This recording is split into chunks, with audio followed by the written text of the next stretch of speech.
the road to Tumbler Ridge. 350 people live here, the descendants of a handful of founding families. They were trappers, pushed further and further west by white settlers. This remote spot is where they stopped 100 years ago. 5 generations have now grown up in Kelly Lake, and they feel tied to this land. Feels like home. I mean, it draws me here. Derwin Kellyo teaches in the community. I could probably stay here for the rest of my life and not really worry about wanting to travel the world or wanting to see the world. It's a big area, real big. At 72, Clarence Belcourt has been coming to this traditional hunting place for as long as he can remember. Well, we live out here. We might as well get born out here all our life, eh? This is where we trap all this time. All my life I trap out here. So I really like this place. Isolation has helped preserve their Aboriginal culture and traditions, but it has also allowed the outside world to ignore the problems here. These people are frustrated. They say everyone has turned a blind eye. Frustration from not being recognized, frustration from all the work that they were out there doing, trying to make people understand the position that we were in, especially being an Aboriginal community. The people of Kelly Lake may be Aboriginal, but they're not considered status Indians.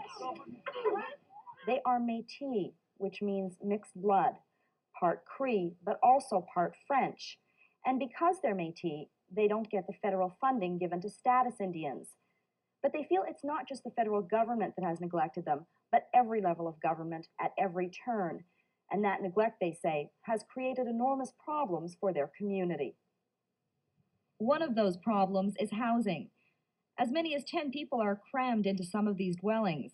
There's not only a shortage, but the people here say the homes are falling apart because of shoddy construction. CMHC, the Canada Mortgage and Housing Corporation, began building these houses in the community 15 years ago. Kelly Lake's sewage system was built at the same time. Waste from drains and toilets flows into these lagoons. Then the sewage is broken down by the elements.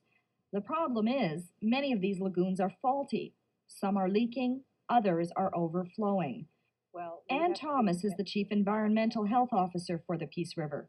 The most immediate concern is any time you have raw sewage that's leaking out of a system, in this case, leaking over a berm, is there could be bacteria, viruses, and other disease-causing organisms in the sewage effluent. So if you were coming in contact, physically coming in contact with it, kids were playing in it or dogs were carrying it into the house, there is a potential there for human contact. There are lots of children in Kelly Lake, and they all use shortcuts through the bush. And they have to come through this to go to the school. This is raw sewer. It's coming from this lagoon. Lyle Latender is heading up the battle over sewage in Kelly Lake. Oh, I don't know. Yeah, there it is. You can see it. That's the farthest we can go because I don't have a road. Yeah, this is where it's broken. In some cases, the sewage has backed up into people's homes. So you can smell it. Oh, really rank smell. Here's one of the bedrooms. So much sewage flooded this basement, the people were forced to move away. They've lived here for 10 years, and I think ever since this house was built, ever since this house was built, the sewer's been like this. The residents say years of sewage problems have also polluted the community's namesake. They claim Kelly Lake is so contaminated they can't swim in it anymore. CMHC has promised to get rid of the sewage lagoons. The Ministry of Health hopes they do it soon. It's hard to say at this point, but we certainly are optimistic that something's going to be happening, within the next year, that there'll be something in place. But as I said, that's optimistic, and we're keeping our fingers crossed on that one. Kelly Lake residents are less optimistic about getting phone service. There's only one telephone here in this shack on the main road. It doesn't take coins. All right, can I get 24233 and I'll on a calling card? It's difficult for many people in this community to get calling cards.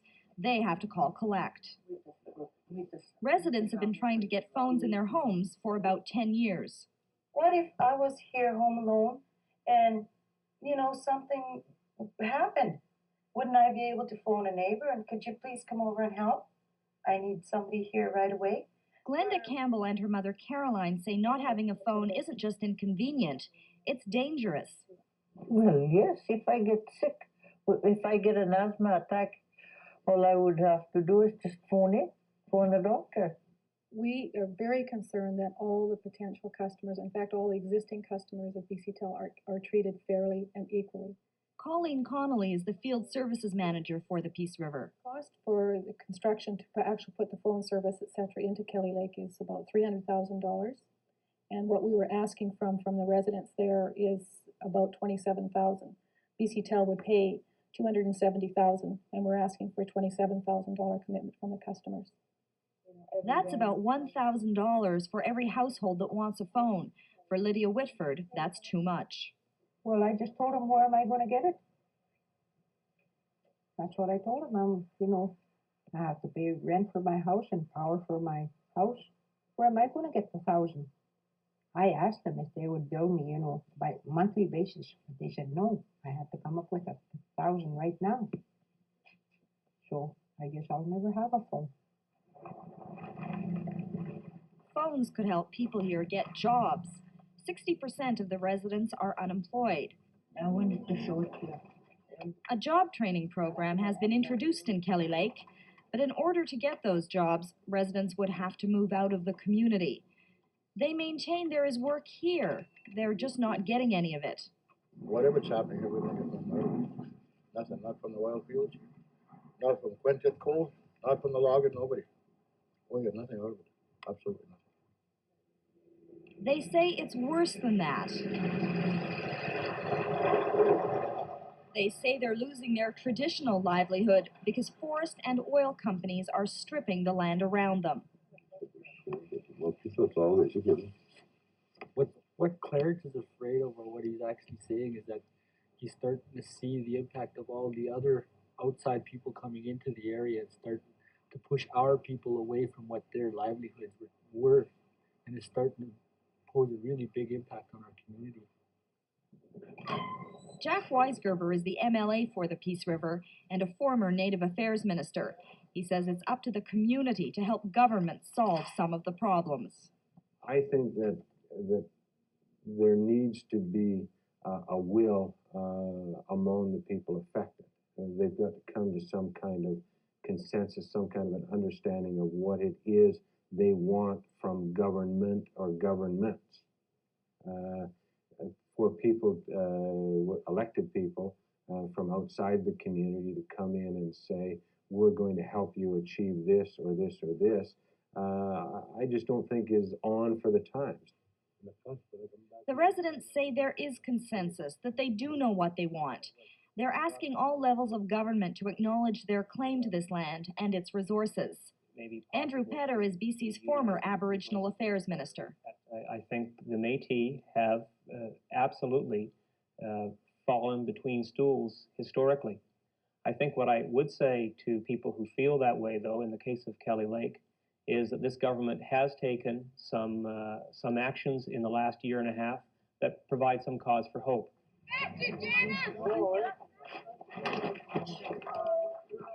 The people of Kelly Lake share that hope. They believe their community is special.